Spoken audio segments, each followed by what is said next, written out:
Hello दोस्तों। आज का टॉपिक है टीडीएस यानी टोटल डिसॉल्व सॉलिड्स। आज हम समझेंगे कि टीडीएस होता क्या है और टीडीएस को हम प्रैक्टिकली कैसे कैलकुलेट करते हैं। तो चलिए वीडियो को स्टार्ट करते हैं और इस टॉपिक को डिटेल में समझते हैं। चलिए टोटल डिसॉल्व सॉलिड्स यानी टीडीएस को समझते हैं। बेसिकली टीडीएस क्या होता है? टीडीएस एक कंबाइंड कंटेंट होता है of all inorganic and organic substance जो कि लिक्विड के अंदर डिसॉल्व होते हैं, मेनली वाटर। यानी हम टीडीएस को ऐसा भी बोलते हैं that it refers to total concentration of all dissolve substance in water.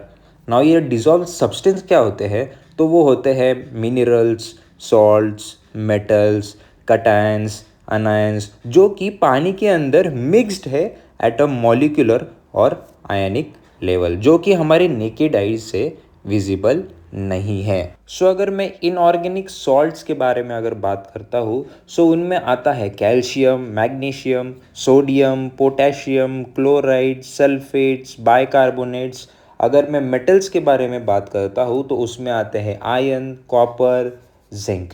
ये जो सारे सब्सटेंसेस है जो डिसॉल्व है इन लिक्विड, उसे कहा जाता है टीडीएस यानी टोटल डिसॉल्व सॉलिड्स। या फिर हम उसको ऐसे भी डिफाइन कर सकते हैं which is total concentration of dissolve substances in liquid typically which is water is called as TDS यानी टोटल डिसॉल्व सॉलिड।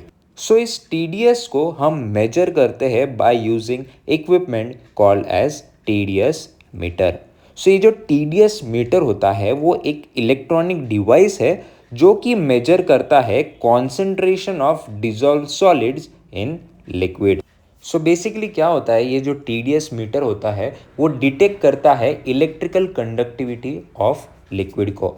और ये जो इलेक्ट्रिकल कंडक्टिविटी होती है ये इन्फ्लुएंस्ड होती है बाय द डिसॉल्व सॉलिड्स, यानी जो हमने डिस्कस किया था लाइक सॉल्ट्स, मिनरल्स, मेटल्स और अदर चार्ज पार्टिकल्स, उससे ये इन्फ्लुएंस्ड होता है। यानी जितने आयंस या जितने डिसॉल्व सॉलिड्स आपके लिक्विड के अंदर होंगे उतनी ही ज़्यादा उसकी इलेक्ट्रिकल कंडक्टिविटी होगी, और अगर इलेक्ट्रिकल कंडक्टिविटी जितनी ज़्यादा होगी वाटर की तो उतनी ही टीडीएस वैल्यू भी ज़्यादा होगी। टीडीएस एक बहुत ही इंपॉर्टेंट पैरामीटर होता है in evaluating the quality and safety of water as well as other liquid solutions. अगर मैं सिग्निफिकेंस ऑफ टीडीएस के बारे में अगर बात करता हूँ, टीडीएस की वैल्यू बहुत ही ज़्यादा इम्पोर्टेंट होती है फॉर वाटर क्वालिटी मॉनिटरिंग। यानी हम इंश्योर कर सकते हैं कि जो भी पानी हम पी रहे हैं वो विद इन हेल्थ स्टैंडर्ड है कि नहीं। यानी अगर हाई टीडीएस वैल्यू अगर आपकी पानी की होती है तो ये इंडिकेट होता है कि उसमें हार्मफुल केमिकल्स या कंटेमिनेंट प्रेजेंट है जो कि हमारे हेल्थ के लिए एक प्रॉब्लम हो सकता है। एज वेल एज जो इंडस्ट्रियल या कमर्शियल यूज्ड हम जो मशीन्स यूज़ करते हैं उसके अंदर जो हम पानी यूज़ करेंगे, अगर वो हाई टीडीएस वैल्यू की होगी तो उसके वजह से हमारी जो मशीन की इफ़िशियंसी है वो भी अफेक्ट होगी। एज वेल एज जो वाटर ट्रीटमेंट सिस्टम्स होते हैं उसमें जो हम पानी को ट्रीटमेंट देते हैं, ये टीडीएस वैल्यू जो होती है उससे भी हम पता लगा सकते हैं कि जो भी हम वाटर सॉफ्टनिंग प्रोसेस यूज़ कर रहे हैं लाइक रिवर्स ऑस्मोसिस जो आरओ सिस्टम होता है या फिल्ट्रेशन सिस्टम होता है वो कितना इफेक्टिवली काम कर रहा है कि नहीं, वो भी हम इससे चेक कर सकते हैं। By continuously monitoring the quality of water by using TDS, हम ensure कर सकते हैं water safety, we can improve the performance in industrial process and as well as we can maintain a better environmental practices.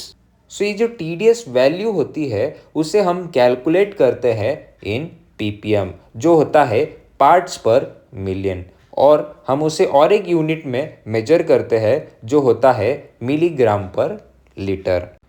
तो चलिए ये ppm को हम थोड़ा सा डिटेल में समझते हैं ताकि जो आगे के जो कंसेप्ट्स है वो और अच्छी तरीके से आपके क्लियर हो। अगर हम ppm के बारे में बात करते हैं तो ppm होता है पार्ट्स पर मिलियन।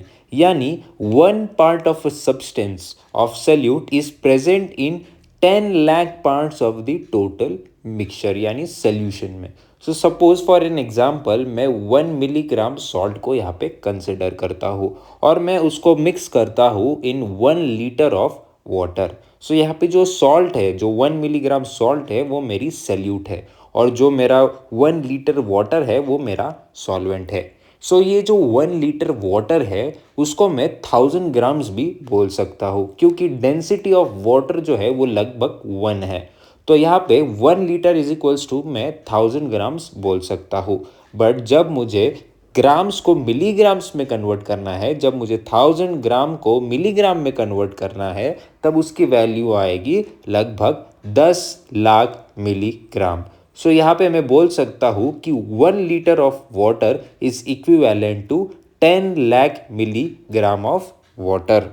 सो अगर हम यहाँ पे सॉल्ट कॉन्सेंट्रेशन इन सोल्यूशन अगर देखते हैं इस एग्जाम्पल में, तो यहाँ पे कॉन्सेंट्रेशन क्या बनता है, is equals to 1 milligram of salt upon 10 lakh milligram of water. So it makes it 1 ppm।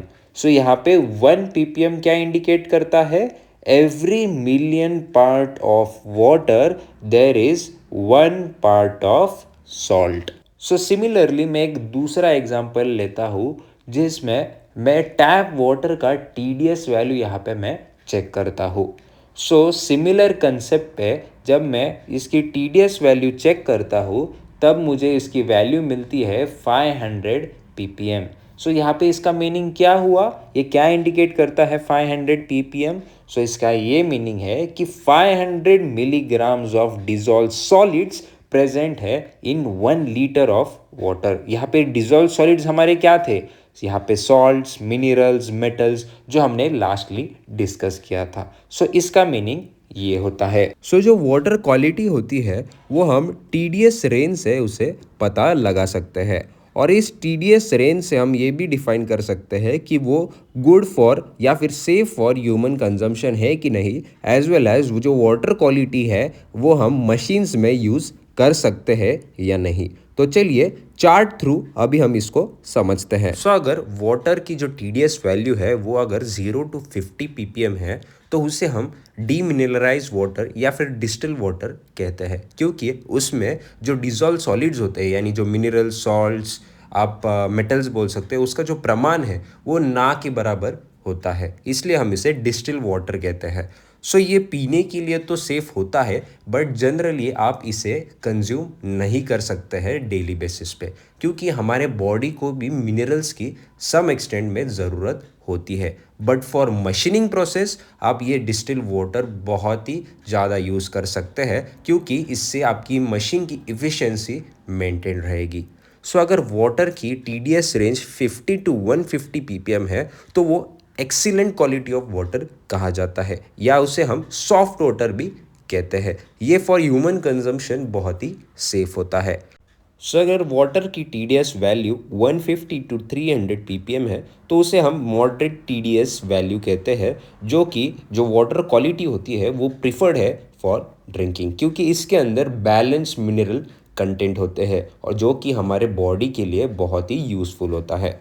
सो अगर TDS की वैल्यू 300 to 500 अगर ppm होती है then it is acceptable, but हम इसे प्रिफर नहीं करते हैं फॉर ड्रिंकिंग वाटर क्योंकि इसकी जो टेस्ट है वो थोड़ा आपको सॉल्टी, थोड़ा बिटर टेस्ट करेगा और थोड़ा मेटेलिक टेस्ट होगा क्योंकि इसमें मिनरल्स का प्रमाण जो है वो बहुत ही ज़्यादा है। सो अगर वाटर की TDS वैल्यू 500 to 1200 ppm है या फिर 1200 ppm से अगर वो ज़्यादा है तो जो वाटर की क्वालिटी है वो बहुत ही पुअर है क्योंकि इसके अंदर एक्सेसिव आपके मिनरल्स प्रेजेंट है as well as contaminants, pollutants भी इसमें ज़्यादा प्रमाण में प्रेजेंट है। एज वेल एज ये बहुत ही सिमिलर होगा to the sea water in test, जो कि ह्यूमन कंजम्पशन के लिए सेफ नहीं है, एज वेल एज ये मशीनिंग प्रोसेस के लिए भी सेफ नहीं है। सो जो TDS वैल्यू हम कैलकुलेट करते हैं वो जस्ट सूटेबल होता है for water and water based solutions के लिए, जैसे कि जो प्रोसेस वाटर होता है, जो ड्रिंकिंग वाटर होता है, जो वेल का वाटर होता है, जो पूल का वाटर होता है, जो लेक्स का होता है वाटर, उसके लिए ही बस सूटेबल होता है, या फिर वो लिक्विड विथ डिजॉल्व सॉल्ट या मिनरल्स जो है उसके लिए ही बस सूटेबल होता है। क्योंकि जो ये TDS मीटर होता है वो इलेक्ट्रिकल कंडक्टिविटी को मेजर करता है, और जो ये इलेक्ट्रिकल कंडक्टिविटी होती है वो किससे इन्फ्लुएंस्ड होता है, बाय दी आयनिक कंपाउंड्स, यानी उसके अंदर पानी के अंदर जितने आयंस प्रेजेंट होगा उतना ही ये TDS जो है वो एक्यूरेटली काम करेगा, क्योंकि वो वर्क करता है on the principle of electrical conductivity.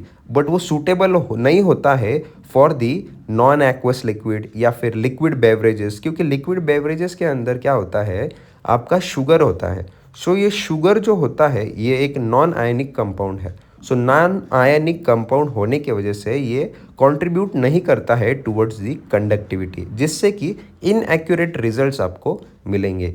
और ये जो नॉन एक्वस लिक्विड या फिर जो आप बोल सकते हो ऑयल्स या अल्कोहल्स या नॉन कंडक्टिविटी लिक्विड जो होते हैं उसके लिए ये यूज़ हम नहीं कर सकते हैं, क्योंकि वो कंट्रीब्यूट नहीं करते हैं towards the conductivity of the electricity. और ये जो हाई विस्कस लिक्विड्स होते हैं उसके लिए भी TDS मीटर काम नहीं करता है। इन सब के लिए जो नॉन वाटर लिक्विड्स होते हैं उनके लिए अलग टूल होता है, जैसे रिफ्रैक्टोमीटर होता है for measuring the sugar content, या फिर कंडक्टिविटी मीटर्स होते हैं, स्पेशलाइज्ड टूल्स होते हैं for the non aqueous solution जहाँ पे conductivity is not the important parameter, या फिर केमिकल एनालिसिस टूल्स भी होते हैं जिससे हम डिजॉल्व सॉलिड्स निकाल सकते हैं। बट जहाँ पे आप TDS बात करते हो वो वहाँ पे बस हम water and water based solutions की ही वैल्यू कैलकुलेट करते हैं।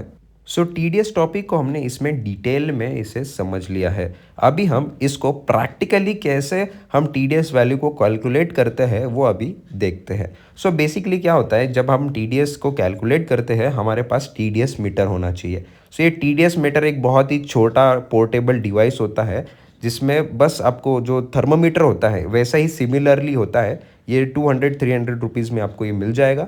सो इसका प्रोसेस बहुत ही सिंपल होता है। इसमें क्या होता है, जैसे आप टेम्परेचर मेजर करते हो बॉडी का, सिमिलरली आपको ये डिवाइस जो है वो से यूज़ करना है। तो ये क्या करना है, आपको डिवाइस को जो उसकी जो कैप है वो ओपन करनी है, स्टार्ट बटन को प्रेस करना है एंड उसको पानी के अंदर डिप करना है। सो पानी के अंदर डिप होने के बाद जब वैल्यू आपकी कांस्टेंट हो जाएगी तब आप जो वैल्यू दिखेगी आपकी डिस्प्ले स्क्रीन के ऊपर वो आपकी वाटर की TDS वैल्यू होगी। तो चलिए इसको हम प्रैक्टिकली डेमोन्स्ट्रेट करते हैं ताकि जो आपके कंसेप्ट है वो और क्लियर हो जाए। सो जैसे कि आप देख सकते हो ये एक TDS मीटर है। सो अभी ये TDS मीटर को हम स्टार्ट करते हैं। सो TDS मीटर को स्टार्ट करने के बाद जो डिस्प्ले है उसमें वैल्यू जो है वो 0 अभी दिखा रही है। सो जो भी वाटर सैंपल आपको टेस्ट करना है, जिसकी भी TDS वैल्यू आपको कैलकुलेट करनी है, उस वाटर सैंपल के अंदर आपको ये TDS मीटर जो है उसे डिप करना है। और जब भी वैल्यू जो है वो कांस्टेंट आ जाएगी तब आपको होल्ड बटन को प्रेस करके इस TDS मीटर को रिमूव करना है सैंपल से। सो जैसे कि आप देख सकते हो जो वाटर सैंपल हमने टेस्ट किया था उसकी जो TDS वैल्यू है वो है 58 ppm। सो इस तरीके से हम TDS वैल्यू को कैलकुलेट करते हैं for the water and water based solutions. So ये था complete lecture on TDS। So I hope आपकी TDS के रिलेटेड जो भी कंसेप्ट्स है वो क्लियर हो गए हैं। सो अगर आपको कोई भी डाउट है आप उसे कमेंट बॉक्स में लिख दीजिए, हम जल्द ही आपके क्वेश्चंस को आंसर करेंगे। सो अगर आपको ये वीडियो पसंद आई प्लीज़ इस वीडियो को लाइक करें, इसे शेयर करें और सब्सक्राइब करें वी सिंप्लीफाई चैनल को।